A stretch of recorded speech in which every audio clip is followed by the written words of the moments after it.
Fakta menarik, timnas Indonesia jumpa Jepang di putaran ketiga kualifikasi Piala Dunia. Statistik memukau Sintayong. Di masa lalu Sintayong gacor lawan Jepang. Di laga terakhir lawan Jepang, Sintayong memang gagal membuat timnas Indonesia menang atas Jepang di Piala Asia 2024. Tapi saat memukau Korea Selatan, Sintayong yang punya catatan manis, ini bisa menjadi hal yang membuat sang pelatih percaya kembali bahwa dia bersama timnas Indonesia masih mungkin bisa menangani atau memenangi laga. Sintayong pernah menghadapi timnas Jepang saat melatih Korea Selatan. Di Piala Asia 2017, Korea Selatan mengalahkan Jepang 4-1 di Ajinomoto Stadium pada 16 Desember 2017.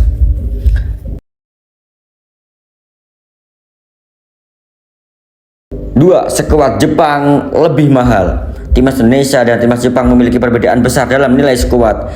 Menurut Transfermarkt, nilai skuad Indonesia sekitar 8,9 juta euro, sedangkan Jepang mencapai lebih dari 300 juta euro. Perbedaan ini menunjukkan tingginya kualitas dan pengalaman pemain Jepang dibandingkan pemain Indonesia, mencerminkan tantangan yang harus dihadapi timnas Indonesia dalam kompetisi internasional.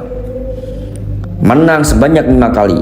Meski harapan setipis tisu saat ini, Indonesia ternyata punya catatan menang lawan Jepang. Skuad Garuda berhasil menang 5 kali dari 16 pertemuan dengan Jepang. Indonesia menang pada tahun 1954 di Asian Games dengan skor 5-3. Kemudian Indonesia pernah menang 7-0 atas Jepang di turnamen Merdeka tahun 1968. Kemudian di tahun 1972 di laga persahabatan Indonesia menang 1-0. Di tahun 1978 di ajang turnamen Merdeka dengan skor 2-1. Kemudian Indonesia menang lagi tahun 1981 dengan skor 2-0 di laga uji coba. Timnas kesampingkan AFF persepak bolaan Asia Tenggara rugi besar.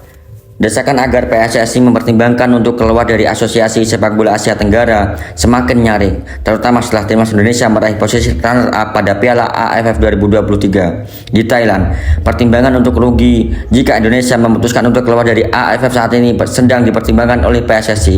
Kekecewaan Indonesia terhadap beberapa keputusan perangkat pertandingan di bawah AFF, khususnya keputusan wasit, telah menjadi isu yang kian memanas. Namun langkah ini tidaklah sederhana. Jika Indonesia memutuskan untuk keluar dari AFF, timnas akan kehilangan salah satu platform utama untuk bertanding di tingkat internasional. AFF telah menjadi ajang di mana para pemain muda bisa merasakan iklim pertandingan internasional. Selain itu, biaya untuk berpartisipasi dalam kompetisi AFF relatif rendah karena hanya perlu melakukan perjalanan ke negara-negara tetangga. Kendati begitu, keuntungan Indonesia juga dapat diperoleh jika Indonesia keluar dari AFF. Timnas bisa lebih fokus pada kompetisi tingkat Asia dan dapat meningkatkan prestasinya di tingkat klub. Manajemen tim akan lebih diuntungkan karena tidak perlu melepas pemain untuk terlalu sering ketika mereka harus bermain untuk timnas Indonesia.